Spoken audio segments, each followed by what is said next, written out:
नमस्कार प्रेक्षकांनो, सावळ्याची जणू सावली या मालिकेच्या आजच्या भागामध्ये तुम्हा सर्वांचे अगदी मनपूर्वक स्वागत. सारंग इकडे रस्त्याने चाललेला असतो, पण मात्र तेवढ्याच समोर आता एक माणूस येतो आणि आता तो सारंगच्या गाडीसमोर असतो, खाली पडतो. सारंग लगेच घाईमध्ये गाडीमधनं खाली उतरतो, त्याला सावरतो आणि त्याला विचारतो की सॉरी माझं लक्ष नव्हतं, तुम्हाला लागलं तर नाही ना. तर तो माणूस आता उठून बसतो आणि स्वतःला सावरत सारंगला सांगू लागतो, नाही म्हणजे माझंसुद्धा लक्षच नव्हतं आणि लक्ष नव्हतं म्हणून हे सगळं झालं. रिझल्ट आहे ना त्याच्यामुळे. सारंग आता विचारतो नेमकं कसला रिझल्ट. तर मग तो सांगू लागतो 10वीचा रिझल्ट आहे आणि तसे पेपर बरे गेलेत, मार्कसुद्धा चांगले पडतील. सारंग आता विचारतो म्हणजे 10वीची परीक्षा कशासाठी या वयात. तर तो आता माणूस सांगू लागतो तसं नाहीये, साहेबांनी नोकरी वाचवण्यासाठीच 10वीची परीक्षा द्यायला सांगितली आणि म्हणूनच 10वीची परीक्षा दिली. आणि मग त्याच्यानंतर सारंग विचारतो की तुमचं नाव काय. तर तो माणूस सांगतो की मी मारुती. सारंग आता त्याची ओळख सुद्धा करून देतो की मी सारंग मेहेंदळे. आता मग सारंग त्याला सांगत असतो की तुमचं कौतुक आहे, तुम्ही 10वीची परीक्षा दिली म्हणून. आणि सारंगला खरंच त्याचं कौतुक वाटत असतं, कारण की सारंगच्या चेहऱ्यावरची स्माईलच सांगत असते. मग आता मारुती सांगू लागतो, पहिल्यांदा असं वाटायचं की आपण 10वीची परीक्षा या वयामध्ये देतोय, तर मग लोक आपल्याला कसे असतील. मी असा विचार नाही केला, माझं सगळं क्लिअर होतं, म्हणजे काहीच गोंधळ नाही केला.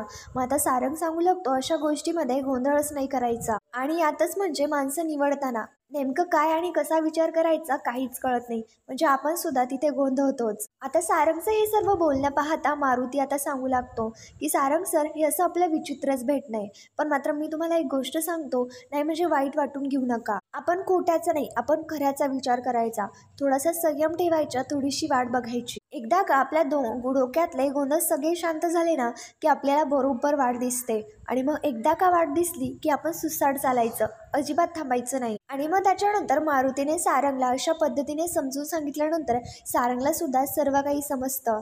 आणि सारंग आता सांगू लागतो, एक नंबर बोलता तुम्ही, सर्व काही समजलंय मला, आता थांबायचं नाही. मारुती आता म्हणू लागतो, खरं तर माफ करा मला. मग आता सारंग सुद्धा म्हणतो, मला तर माफ करा आणि खरं तर तुम्हाला खूप शुभेच्छा. ते दोघी एकमेकांना धन्यवाद म्हणतात आणि तिकडनं निघून जातात. आणि मग आता मारुती सुद्धा तिकडनं निघून जातो, पण मात्र मारुतीच्या बोलण्याने सारंगला खूप असं बळ आलेलं असतं आणि त्याच्या डोक्यांमधले विचार सुद्धा शांत झालेले असतात. त्याच्यानंतर इकडे दुसरीकडे सावलीच्या बोलण्याबद्दल भैरवी विचार करत असते. आणि मग तेवढ्यात लगेच तारा येते आणि तारा भैरवीला सांगू लागते, मग काय चाललंय तुझं, सावली परत आली आहे ना, मग तू सगळे प्रोग्राम कॅन्सल का करतीये आणि त्या स्पर्धेची फायनल डेट जवळ आली आहे, त्याचं काही तू करणार आहेस की नाही. भैरवी मग आता सांगू लागते, तारा तू हे सगळं मला का विचारतीये, हे तुझं सुद्धा आयुष्य आहे, तुला तुझ्या आयुष्याची काही पडलेली नाहीये का. तर मग तारा सांगू लागते, हे बघ मम्मा, तुझ्याकडे सगळ्या प्रॉब्लेमचं सोल्युशन असतं ना, म्हणून मी तुला विचारतीये. आणि मेन म्हणजे आत्तापर्यंत मी माझ्या स्वतःचं लाईफ कधी मॅनेज केलंय का, नेमकं मला काय करायचं काही नाही करायचं हे तूच तर ठरवत आली आहेस. मग आता भैरवी सुद्धा स्पष्टपणे सांगते, आणि इथून पुढे सुद्धा हे सगळं मीच ठरवणार. पण आता सगळं काही त्या सावलीवरती अडकून बसलंय. तारा आता म्हणते, म्हणजे याचा अर्थ असा की ते गायला नाही म्हणाली ना. आता इथे भैरवी म्हणू लागते, तिची एवढी हिंमत की ती डायरेक्टली नाही म्हणन असं नाहीये, तिने यावेळी बंदूक सारंगच्या खांद्यावरती ठेवली आणि जोपर्यंत सारंग तिला परवानगी देत नाही तोपर्यंत ती काम नाही करणार. मग त्याच्यानंतर तारा विचारत असते की मम्मा, मग नेमकं तू करणार काय. भैरवीच्या डोक्यामध्ये काहीतरी प्लॅन शिजत असतो. मग आता भैरवी ताराला सांगते की मी आता असं करणार आहे ना की जे मी कधीच केलेलं नाहीये. त्याच्यानंतर आता इकडे दुसरीकडे रूपम कॉस्मेटिक म्हणजेच की कंपनीमध्ये सगळ्या स्टाफला एकत्र जमा करून सगदेव जय जय विठ्ठल रुक्माई असं जय जयकार करत सर्वांनाच विठ्ठलाचा नामघोष करायला लावत असतो. सर्व स्टाफला सगदेवने एकत्र केलेलं असतं आणि जय जय विठ्ठल रखुमाई जय जय विठ्ठल रखुमाई असं सगळ्यांना म्हणायला लावत असतो. आणि मग सगळेच तल्लीन होऊन जय जय विठ्ठल रखुमाई असा जय जयकार करत असतात. तर मग त्याच्यानंतर तेवढ्यात तिथे सारंग सुद्धा येतो. सारंग सुद्धा त्याच्यामध्ये सामील होतो, विठुरायाचा नामघोष करत असतो. आणि मग सारंग विठुरायाला अगदी मनापासून हात जोडतो. सारंग सुद्धा त्यांच्यामध्ये सामील होतो आणि विठ्ठलाचा नामघोष जय जयकार करत असतो. आणि मग आता इथे सगदेवने विठ्ठलाची मूर्ती ऑफिसमध्ये स्थापन केलेली असते. मग आता तिथे सिक्युरिटी आलेला असतो. आणि मग त्याच्यानंतर सारंगला सांगू लागतो की सारंग सर, सगदेव साहेबांनी खूप मोठं काम केलंय बघा. आता कामं तर मागं असतातच, पण मात्र पांडुरंगाचं नामघोष केलं आणि पांडुरंगाचं जर नाव घेतलं ना तर दिवस कसा एकदम झकात जातो. सारंगला सुद्धा ते सगळं काही पटलेलं असतं. मग त्याच्यानंतर आता सारंग सुद्धा सगदेवला सांगू लागतो की खरंच दादा, खूप छान काम केलंयस तू. माणसाचे मनातले भाव भक्तीमध्ये उतरतात आणि मग खूप छान काम केलंय, मला आवडलं. सारंग सुद्धा सखदेवचं कौतुक करत असतो आणि मग त्याच्यानंतर सारंग त्याच्या त्याच्या कामामध्ये असतो. सारंग कामाबद्दल फोनवरती बोलत असतो. सारंगच्या मोबाईलवरती भैरवीचा कॉल येत असतो, पण मात्र सारंग कामात असल्यामुळे तो भैरवीचा फोन कट करून टाकतो. आणि आता भैरवी विचार करते की सारंगने माझा फोन कट केला आणि लगेच ती सारंगला परत कॉल करते. आणि मग आता भैरवीने परत कॉल केल्यानंतर सारंग फोन उचलतो आणि भैरवीला सांगतो की भैरवी जरा मी कामात आहे, मला पटकन बोला काही जर अर्जंट असेल तर. भैरवी आता सांगू लागते की हो अर्जंटच आहे म्हणून मी तुला परत कॉल केला. तुला मला डिस्टर्ब नव्हतं करायचं, पण माझं एकदा ऐकून घे.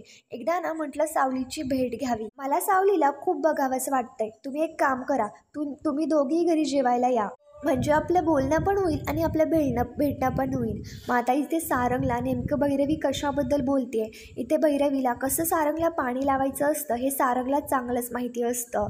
सारंग स्पष्टपणे भैरवीला सांगतो की मला माहिती आहे भैरवीजी तुम्ही नेमकं कशाबद्दल बोलताय, मी जरा कामात आहे, आपण बोलूयात नंतर. आणि मग असं बोलून सारंग लगेच भैरवीचा फोन कट करून टाकतो आणि मग त्याच्यानंतर भैरवीला काय करावं काहीच कळत नाही. इकडे आता दुसरीकडे सावली किचनमध्ये तिचं काम आटपत असते, पण मात्र तिला सखदेवला फोन लावावा असा वाटतो. सावली लगेच सखदेवला फोन लावते. सखदेव फोन उचलतो आणि सावली बोलू लागते की दादा कसं आहेस, काम व्यवस्थित आणि नीटनेटकं करतोयस ना. तर मग सखदेव सांगू लागतो की हो ग सावी. अगं सावली, सारंग सरांनी अगदी व्यवस्थितपणे काम समजावून सांगितलंय, मग काम करताना मला प्रत्येक वेळी विठ्ठल धावतोय बघ. मग आता याच्यावरती सावलीला सुद्धा खूप छान वाटतं आणि सावली सुद्धा सांगू लागते की दादा असंच मन लावून काम करत जा. सावली सांगत असते मी तुला डबा पाठवलाय, जेवण करून घे. आता इथे सखदेव सुद्धा हो बोलतो आणि ते दोघेही फोन ठेवून देतात. पण मात्र आता तेवढा तिथे गोडाऊनमध्ये काम करणारा तिथे आलेला असतो. आता तो गजा भाऊ आता इथे सखदेवला म्हणू लागतो की ऐश्वर्या मॅडमने सकाळी सकाळी झापला आम्हाला, खरंच आमची चुकी झाली आणि तुम्ही आम्हाला आमची चुकी दाखवून दिली. म्हणजेच की आता त्यांना फक्त ऐश्वर्याने जे काही बोलायला सांगितलेलं असतं, जे काही करायला सांगितलेलं असतं तेच ते करत असतात. आता तो म्हणत असतो की रूपम कॉस्मेटिक्ससाठी काम करणं म्हणजे अगदी घरचं काम करणं आहे बघा, आणि त्यात तुमच्यासारखी माणसं काम करणं म्हणजे कौतुकच वाटतं. तर मग आता इथे सखदेवला तर त्याच्या कामाचं काहीच कौतुक नसतं. सखदेव आता त्यांना सांगू लागतो की कौतुक काय हो, चला चला आपापली कामं जोमाने करायला लागा. आणि मग त्याच्यानंतर ते लगेच तिकडनं निघून जातात आणि सखदेव पांडुरंग हरी असा विठ्ठलाचा जय जयकार करतो. आणि मग त्याच्यानंतर गजा आता इकडे ऐश्वर्याला कॉल करतो. ऐश्वर्या आणि अस्मी दोघी गाडीमधनं कुठेतरी चाललेले असतात. गजा इथे ऐश्वर्याला म्हणतो अहो हा सखदेव तर एकदम साधाभोळा माणूस दिसतोय. अस्मी आता म्हणत असते तू त्याचं कौतुक करण्यासाठी मला कॉल केलायस का, कामाचं बोल ना. आता गजा सांगू लागतो अहो याला फसवणं ना अगदी सोपं आहे. आणि मग त्याच्यानंतर ते लगेच फोन ठेवून देतात. इथे आता अस्मी ते सगळं ऐकते आणि ऐश्वर्याला विचारते की नेमकं तुमच्या डोक्यामध्ये काय सुरू आहे. तर मग ऐश्वर्या सांगते की तेच सगळं लवकरच कळेल. ऐश्वर्या सांगत असते की जेव्हा ऐश्वर्या फुल प्रूफ प्लॅन बनवते ना तेव्हा तो प्लॅन कधीच फसत नाही. आणि मग त्याच्यानंतर इकडे दुसरीकडे सगळेच हॉलमध्ये त्यांच्या गमती जमती बोलत बसलेल्या असतात. तिलोत्तमा आता त्यांच्या लहानपणीच्या गोष्टी त्यांना सांगत असते. तिलोत्तमा सांगत असते की सोहम ना खूप त्रास द्यायचा आणि हा नील बिचारा सर्व काही सहन करून घ्यायचा. आता इथे सारंग सुद्धा त्यांना त्रास द्यायचा, पण मात्र सारंग दादा जे म्हणेल ना तेच. आणि मग आता त्याच्यानंतर असंच बोलता बोलता तिलोत्तमा म्हणते की तो फॅन्सी ड्रेसचा किस्सा आठवतोय का, म्हणजेच की फॅन्सी ड्रेस कॉम्पिटिशनमध्ये नील साडी नेसून गेला होता आणि आता हे नीलला सगळे चिडवायला लागतात, त्याच्यावरती हसायला लागतात. आणि आता नील म्हणू लागतो त्याचं काय झालं, फॅन्सी ड्रेस कॉम्पिटिशन होतं आणि मला टीचर बनायचं होतं आणि मग सारंगने मला सांगितलं की साडी घाल आणि मग जा. इथे सारंग लगेच बोलतो कसं आहे टीचर साड्या घालतात ना म्हणून सांगितलं. मग सगळेच मोठ्या मोठ्याने हसत असतात, गमती जमती बोलत असतात. पण मात्र तेवढ्यात तिथे भैरवी आणि तारा हे दोघी आलेले असतात. मग आता भैरवी आणि ताराला आलेलं पाहता सगळे शांत होतात. आता मग आता भैरवी सांगू लागते की तिलोत्तमा जरा शांत हो, मी अशीच आली आहे. आणि मग आता सावली सुद्धा शांतपणे ते सगळं प्रकार पाहत असते. आता भैरवी सांगू लागते अगं तू फोन नाही घेतलास, मी तुला कॉल केले होते. तर मग आता तिलोत्तमा सांगू लागते आमच्याकडे खूप दिवसाने असे गप्पाचे फट रंगले होते, मी तुझा मिस कॉल पाहिला पण मात्र मुद्दाम फोन नाही उचलला. तर मग आता याच्यानंतर भैरवी सांगू लागते की हो असे कुटुंबामध्ये गप्पाचे फटे रंगलेच पाहिजे. चंद्रकांत सुद्धा याच्यावरती म्हणतो कुटुंब एकत्र असणं आणि त्यांच्यामध्ये संवाद असणं हे खूप मोठं आहे. मग त्याच्यानंतर तिलोत्तमा विचारत असते की काय ग सांग ना, काही काम होतं का. पण मात्र आता इथे बाजूला सावली शांतच असते, कारण भैरवीचं नेमकं काय काम आहे हे सावलीला चांगलंच माहिती असतं. भैरवी आता म्हणू लागते, तुला तर माहितीच आहे, गेले कित्येक दिवस ताराला सावली असिस्ट करते आणि तिची खूप सवय झाली आहे. तिच्याशिवाय ना माझं पान देखील हटत नाहीये आणि ती जर असली ना तर माझं अर्ध टेन्शन गायब होतं. तिलोत्तमा आता विचारते, हिने काही गोळ घातलाय की काय? भैरवी म्हणते, नाही नाही, तिने गोळ नाही घातला, पण गोळ झालाय खरा. तर मग आता भैरवी लगेच स्पष्टपणे सांगते, काय झालं, सारंगने सावलीला आमच्याकडे काम करण्यासाठी नकार दिलाय. सारंग सुद्धा शांतपणे तो सगळा प्रकार पाहत असतो आणि घरातले सगळेच. भैरवी आता म्हणू लागते, गेल्या वेळी मी तुझी परमिशन घेऊनच सावलीला कामावरती नेलं होतं. आणि मग आता इथे ऐश्वर्या बोलते, मी मध्ये बोलते सॉरी, पण मात्र मॉमने परमिशन नव्हती दिली, सारंगने परमिशन दिली होती. भैरवी आता सांगू लागते, हे एकूण एकच आलं. आणि आता इथे तिलोत्तमाला म्हणू लागते, म्हणजे सारंगने परमिशन दिली काय किंवा तिलोत्तमा तू दिली काय? तर तू या घरची करती स्त्री आहेस, त्याच्यामुळे सगळे निर्णय तूच घेतेस ना? तर मग तिलोत्तमा सांगू लागते, नाही असं नाहीये, म्हणजे या गोष्टीचा माझ्याकडे अधिकार आहे. या घरातले सगळे डिसिजन्स मी घेते, माझ्या घरातले, माझ्या घरच्यांचे. पण या पोरीला मी माझ्या घरची मानतच नाही. तिची इच्छा असेल तर तिने बिनधास्त काम करावं. मग आता त्याच्यानंतर राजकुमार सारंगला म्हणतो, सारंग काय कन्फ्युजन आहे, तू आधी तिला परमिशन दिली, आता नाही म्हणतोयस. आणि आता सावलीला विचारतो की तुला यांच्याकडे काम नाही करायचं का? आणि नसेल करायचं तर स्पष्ट सांग ना. सारंग आता म्हणू लागतो, मी सावलीला नकार काय दिला हे भैरवीजींना चांगलंच माहिती आहे.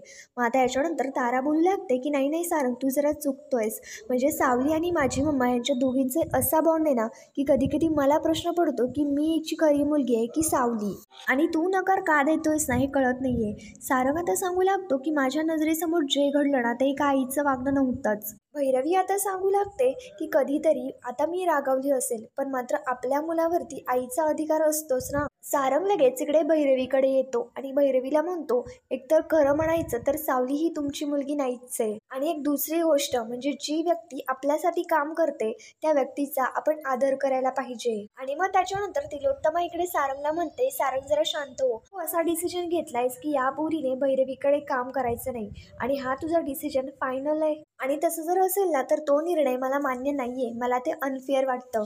मी माझ्या मैत्रिणीला चांगलंच ओळखते. सारंग, अरे तुला माहिती आहे का, भैरवी खूप चांगली आहे. हिच्या जन्मापासून भैरवीने हिला सांभाळलंय. या पोरीच्या भावाचं आजारपण भैरवीने काढलंय, त्यांचा घर खर्च सुद्धा भैरवीने सांभाळलाय. आणखीन काय हवंय तुला? शिवाय तू सखदेवला हिच्या भावाला नोकरी दिली आहेस ना, पगारवाढ सुद्धा केलीये. म्हणूनच मला असं वाटतं की हिच्या कुटुंबामध्ये काही आर्थिक समस्या अशी नसावीच. आणि आता इथे ही भैरवी जी काम करते, भैरवीकडे काम करते, ही इमोशनली अटॅच आहे. हिला बरेच नोकर मिळतील रे काम करायला, पण मात्र इमोशनचं काय? आणि मग आता तारा सुद्धा बोलू लागते की एक्झॅक्टली मला सुद्धा तेच म्हणायचंय.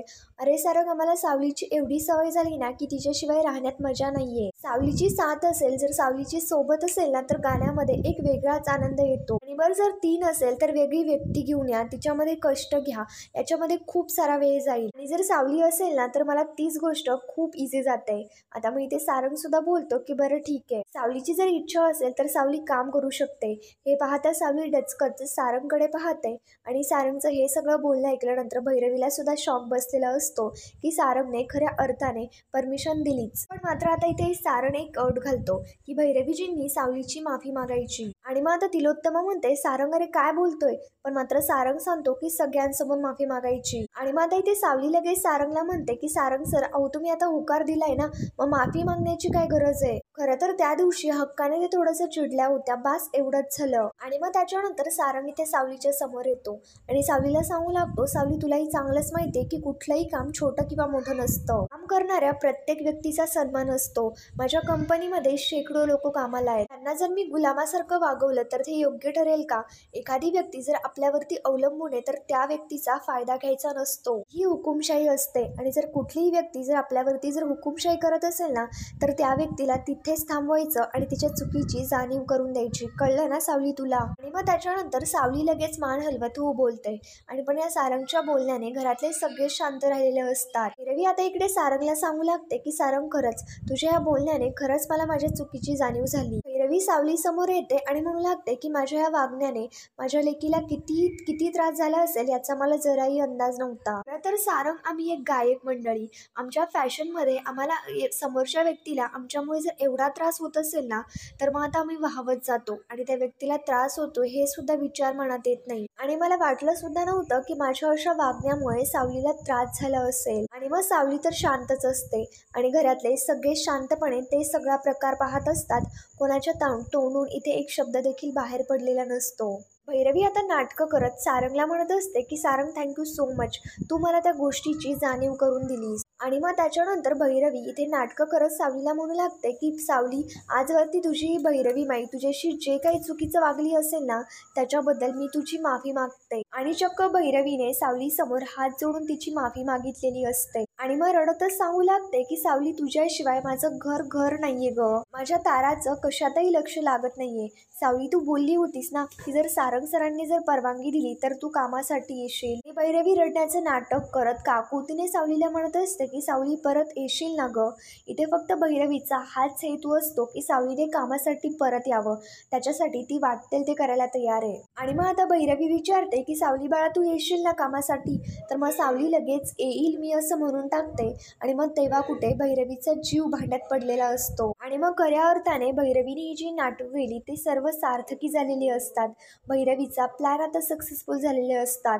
भैरवीने थोडी काय डोळ्यामधनं टिपं गाळली, इमोशनल होण्याचं नाटक केलं, तर सावली आता लगेच पिघळून गेलेली असते आणि लगेच आता येईल असं भैरवीला स्पष्टपणे सांगून टाकते. मग आता मित्रांनो, नेमकं पुढे काय होणार हे आपल्याला कळणारच आहे. त्याच्यासाठी आमच्या चॅनलला सबस्क्राईब करा आणि व्हिडिओ आवडला असल्यास नक्की कळवा. थँक्यू.